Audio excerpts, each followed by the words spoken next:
जानते हैं कि राजस्थान में आगमन हो गया था, लेकिन यात्रा को कुछ दिन रोका था क्योंकि वो अपने कार्यक्रम के लिए बाहर गए थे। आज वो धौलपुर होते हुए मध्य प्रदेश में जाएंगे और यात्रा लगातार आगे चल रही है। इसके बाद राजस्थान दोबारा आना होगा 7 तारीख को, फिर महाराष्ट्र गुजरात करने के बाद मुंबई में समापन है। यात्रा का उद्देश्य राहुल जी का पहले भी आप जानते हैं कि लोगों से जुड़ना है, जिनको न्याय नहीं मिला उनको न्याय दिलाना है, जो वंचित वर्ग है, महिला हैं, किसान हैं, नौजवान हैं, जिन लोगों की बात को सुना नहीं जाता, उनकी आवाज़ को ताकत देने का काम राहुल जी कर रहे हैं। और राजस्थान में जैसे कि आप जानते हैं कि जब पिछली बार राहुल जी ने यात्रा की थी तो बहुत भारी व्यापक असर पड़ा था उसका।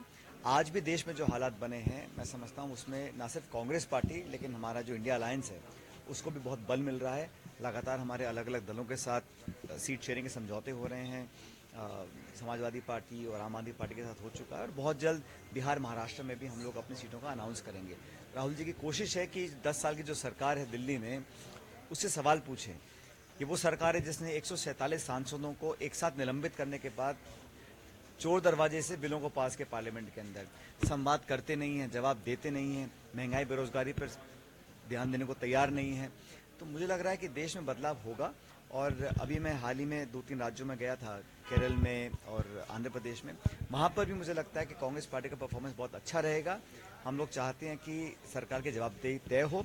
संवैधानिक संस्थाओं को जो धीरे धीरे जो नियमित रूप से कमजोर करने का जो काम कर रही है केंद्र सरकार, उसके खिलाफ जनता में आक्रोश है। और मैं समझता हूँ आज जो किसानों के साथ, विशेष रूप से नौजवानों के साथ अनदेखी हो रही है, उसका जवाब जनता देगी वोटों के माध्यम से। सर, टिकटों का वितरण कब तक होगा? बहुत जल्द, मेरे ख्याल अगले 2-3 दिनों के अंदर हमारी मीटिंग दोबारा होंगी। और जो सीईसी है कांग्रेस पार्टी में, सेंट्रल इलेक्शन जो कमेटी है, वही अंतिम निर्णय करती है कि किस व्यक्ति को कहां से लोकसभा का टिकट देना है। और कई दौर की चर्चाएं हो चुकी हैं और बहुत जल्द मुझे लगता है कि दिल्ली से टिकटों के उम्मीदवारों की घोषणा हो जाएगी। विधानसभा चुनावों में जो गलती हुई, क्या लोकसभा चुनावों में देखिए, चुनाव में हार जीत होती रहती है, लेकिन भाजपा और कांग्रेस का जो जीत का अंतर है वो 1.5% है, तो बहुत ज़्यादा अंतर नहीं था। और ऐसी बहुत सी सीटें हैं जहां पर मुझे लगता है कि कांग्रेस पार्टी को कामयाबी मिलेगी। और भारतीय जनता पार्टी का जो रवैया रहा है, और ये जो भाषण में देखता हूं कि 300 पार, 400 पार, 500 पार, अगर इतना मजबूत भाजपा अपने आप को समझती है तो फिर तमाम कांग्रेस नेताओं को या विपक्ष के नेताओं को अपने से जोड़ने की क्यों उन्होंने वो जिद पकड़ी हुई है। कहीं ना कहीं असुरक्षा जहन में है, क्योंकि वास्तविकता अलग है। यही 2004 में हुआ था जब वाजपेयी जी प्रधानमंत्री थे, तो इंडिया शाइनिंग का नारा दिया था। इंडिया शाइनिंग करके उन्होंने चुनाव 6 महीने पहले करवाए और फिर सरकार कांग्रेस पार्टी की बन गई थी। आज धरातल पे लोग आक्रोशित भी हैं, असहज भी हैं, बोल नहीं रहे हैं, क्योंकि वातावरण ऐसा बना हुआ है। किसकी छापा पड़ जाए, किसके यहाँ पुलिस आ जाए, इनकम टैक्स आ जाए, ईडी आ जाए, सीबीआई आ जाए, इन सब बातों से लोग सहमे हुए हैं, इसलिए बात खुल के बोल नहीं पा रहे हैं। लेकिन विपक्ष की एकता को देखकर एनडीए और बीजेपी कमजोर हुए हैं। और हमें लगता है कि आप देखो, इंडिया अलायंस की जो पार्टीज का वोट शेयर है वो 65% है। इसको देखकर बीजेपी के अंदर कहीं ना कहीं जहन में खतरा पैदा हो चुका है और इसलिए वो कोशिश कर रहे हैं कि माहौल बनाया जाए। सीएम भजनलाल का कहना है कि गहलोत सरकार खर्ची की सरकार। अब देखिए, मैं किसी पे कमेंट नहीं करता हूं, लेकिन पिछले 2-1 महीने में जो एक शुरुआती रुझान आता है, नई सरकार, कोई भी सरकार जब नहीं बनती है तो एक सकारात्मक और एक पॉजिटिव मैसेज आता है। ये सरकार मुझे लगता है ऐसा कर नहीं पाई, क्योंकि खिंचाव भी है, कंफ्यूजन भी है और एक प्रभाव जो है, अफसरशाही ज्यादा हावी है। पॉलिटिकली जो संदेश देना चाहिए था, एक बहुमत वाली सरकार जब बनती है तो एक कॉन्फिडेंस आता है, लेकिन वो बिल्कुल गायब है। और जनता भी से गांव में काम नहीं हो रहे हैं। गांव में जो विकास के काम सब ठप कर दिए, जांचें हो रही हैं, सब समीक्षा हो रही है, निरीक्षण हो रहा है, लेकिन काम नहीं हो रहा। घोषणाएं हो रही हैं, अब पानी को लेकर राजनीति की जा रही है, अलग अलग समझौते कर रहे हैं, लेकिन राजस्थान के हितों की रक्षा कौन करेगा? चुनी हुई सरकार को करना चाहिए, स्पष्टता से बताना चाहिए, पारदर्शी तरीके से बताएं कितना पानी मिल रहा है, कितना मिलेगा। अब सिर्फ धन्यवाद हो रहा है, प्रचार हो रहा है और प्रोपेगेंडा हो रहा है, लेकिन पब्लिक सारी बातों को देख रही है। देखिए, राहुल गांधी जी देश के युवाओं के लिए, देश की महिलाओं के लिए, देश के किसान के लिए, देश के जो पिछड़ा वर्ग है उसकी भागीदारी के लिए ये न्याय यात्रा लेके चल रहे हैं।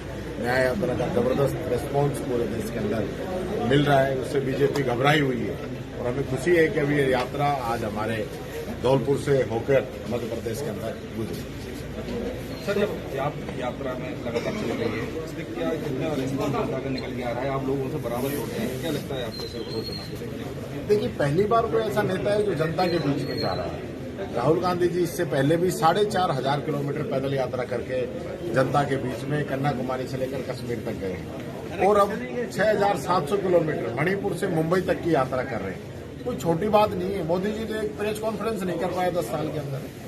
तो राहुल गांधी जी जनता के बीच में जा रहे हैं, जनता की नब्ज पकड़ रहे हैं, जनता के दुख दर्द में भागीदार हो रहे हैं, किस प्रकार से लोग उनसे मिलकर अपनी दुख दर्द बता रहे हैं। वो एक बड़ी बात है कि नेता ऐसे सुन रहे हैं। जल्दी करेंगे, तैयारियां पूरी है। बीजेपी जो है, बीजेपी की जो स्थिति है वो ठीक नहीं है। 400 पार की बात करने वाली सरकार जो है वो लड़खड़ा रही है। इनका जो विजन था वो जनता की समझ में आ चुका है। विजन के नाम पे सिर्फ टेलीविजन इनके पास।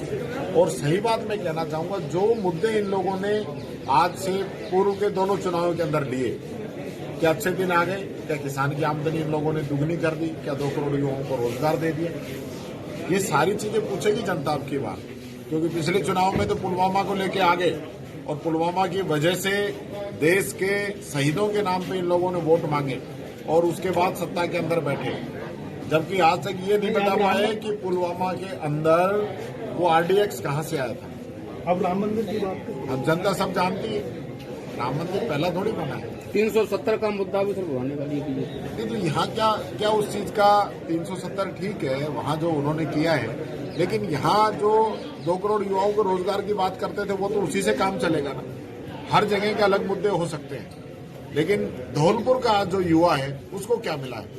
राजस्थान के 25 के 25 सांसद जिता के भेज दिए, ERCP 5 साल के अंदर लेके नहीं आए। मोदी जी 2 बार झूठी घोषणा करके गए बड़े बड़े मंचों पे। राजस्थान का जल शक्ति मंत्री है, उसके बाद में एक पैसा खर्च नहीं। आज धन्यवाद लेते घूम रहे। किस चीज का धन्यवाद है? MOU दिखा दिया कि इन लोगों ने। MOU जनता को बताएं कि क्या MOU किया है। कुल्डी के अंदर गुड़ फोड़ने से काम नहीं चलेगा। राजस्थान की जनता का सवाल है, उसकी पानी की डिमांड है, जिसके लिए इतने सालों से लोग संघर्ष कर रहे हैं। MOU दिखा नहीं रहे हैं, DPR बनी नहीं है, बजट चवन्नी मंजूर नहीं किया है, गुलदस्ते ले रहे हैं। उल्टा जवाब देना चाहिए कि यहाँ राजस्थान को 10 साल पीछे इन लोगों ने कर दिया। 10 साल से 25 के 25 सांसद जीत के जाते रहे और एक आदमी राजस्थान की आवाज उठाता है क्या? आवाज नहीं उठाते।